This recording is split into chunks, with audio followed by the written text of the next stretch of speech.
Hey, good morning, everybody. How you doing? A little golf and God this morning. I'll let everybody get on here for a little bit, but the Midwest has just been beautiful the last couple of days.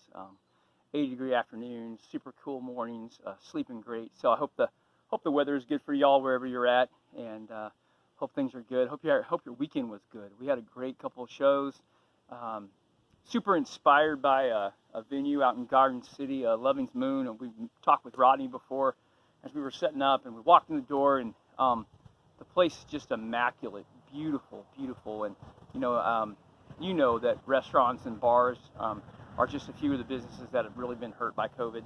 And Rodney told me in their 2 months of shutdown that he just decided he was going to go through and make some improvements in the place and do a remodel. And I was truly inspired by his attitude.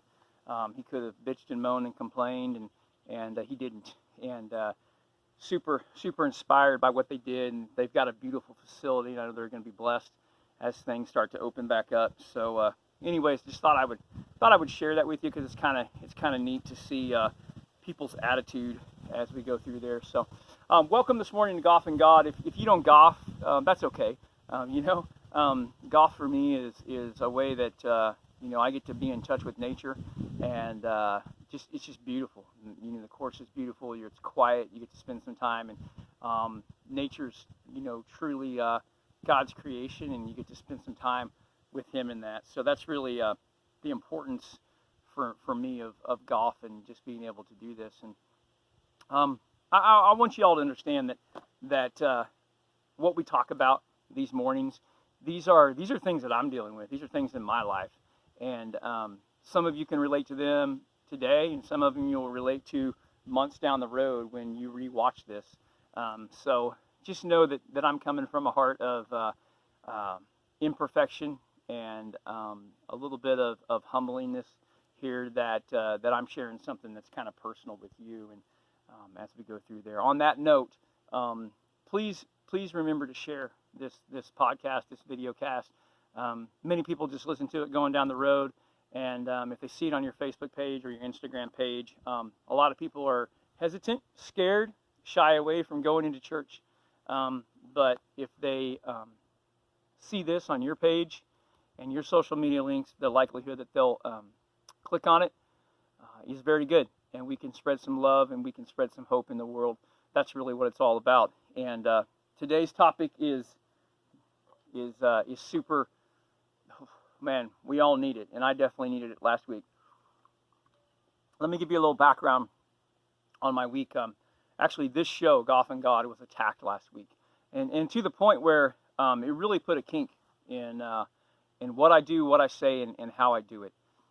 And our first reaction, my first reaction, super mad, like angry, like PO, like I wanted to go to war type of deal.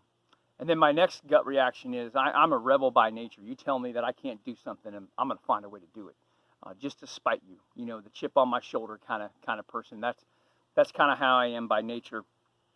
And so I spent a couple of weeks, and well, not a couple of weeks, but a couple of days, and really thought about what I was going to do and how I was going to react. And the worst part about this attack, and I can't really get into details, is that it was anonymous. Like, I don't really know who is the person behind it all, because it came from a higher level. And I was like I said, I was hurt deep down, and then that's what it was. I don't know if it was personal to me or if it was personal to the show, because it has a religious undertone. If loving people and giving them hope and inspiration is religion, then they're completely misconstrued. But so anyways, I just really thought about a lot of different things, and my first initial reactions were not good. They were not healthy. They were not productive, and would have caused further problems. So fortunately, just taking a little bit of time and reflecting, and letting God kind of speak to me this week, gave me a time that we can kind of put our thoughts together this morning. So that's where I'm coming from, and that's why this is important, because what I learned this week, hopefully you can learn, and we can learn from each other and go from there. So my first reaction was anger and rebellious, and it was it was hurtful because I'm not doing anything. Like, I'm not pushing a product. You know me. I like to sell merchandise, and I have a career and I have a business, but that's not what this show's about. I wasn't touting my name. I wasn't touting anything but a sport and a devotion. So that was probably the part that bothered me the most. Is I really wasn't doing anything wrong. And I think when we're attacked for doing something good, it makes it even tougher. So I opened the Bible and I did some cross-reference, and I looked at different ways that Jesus responded, because as we're striving, I think we can all agree that if we all became more like Jesus, the world's going to take care of itself. The world's going to be a much better place. And so why not start with what Jesus did? And the first thing that was counterproductive to what I thought in my anger and my rebellion was in Matthew 5:11 and 12. And he just reminds us. Jesus' words remind us, and I'll read this to you. Blessed are you when people insult you, persecute you, and falsely say all kinds of things evil against you because of me. Rejoice and be glad, because great is your reward in heaven. For in the same way they persecuted the prophets who were before you. God is telling us right there that we need to be joyful, not angry, not have a rebel attitude, but to feel and remember that we are blessed. In a world of good versus evil, we know in the end good's going to win, right? So we've got to continue to put the good out there. And I don't know, just to in that moment, it's almost impossible for me, that very moment when I was feeling attacked, to rejoice and be grateful. But looking back, you and I, we're doing something good here, right? And I get so much energy from doing these, and I get so much energy from feedback, and I get so much energy when I read a passage like this, or I listen to a pastor who's preaching a similar message. It energizes me to know that we are in a world versus good versus evil, and God is only good. He's only good. So if we're doing good, we're doing His work, and to be attacked for that is a badge of honor that we'll be rewarded for later in heaven. And I don't, that gets me through today. That passage really helped me. And I think it's a good attitude to maintain. But the one that really got me was Luke 23:24. And Jesus here prayed in this passage for his enemies, his attackers. And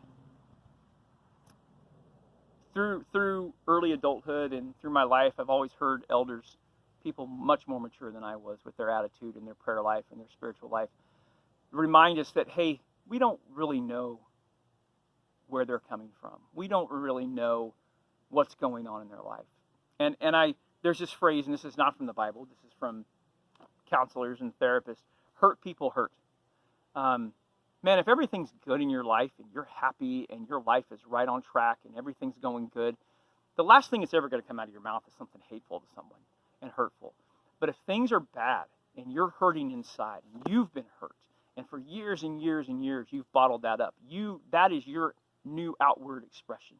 So the phrase that hurt people hurt, that's powerful for me, because I'm not a natural empathetic, sympathetic person. But when I think about, because I don't know who was behind my attack this week. I don't know.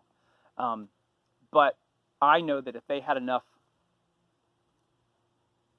anger and hurt inside of them, I know that I wasn't doing anything wrong, right? So I know that I'm not guilty of that. So I can clear my conscience of that. I know that their problem must have been internal. Hurt people hurt. That phrase just sticks in my mind all the time. And does it ease the hurt for me? A little bit, yeah. Yeah, does it ease my anger? Yep, a little bit, because I know that today I'm right back here doing the thing that bothered them the most. But here's the catch.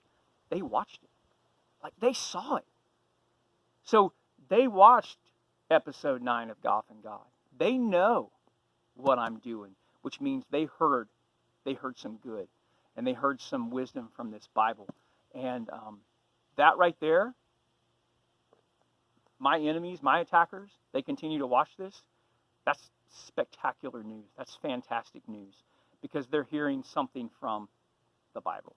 And to have an example of Jesus who prayed for his enemies, his attackers, the people that crucified him, the people that spat on him, the people that threw rocks at him from a distance anonymously so they wouldn't know who they were, he still prayed for them because Jesus knew in their hearts they were hurting. And for me,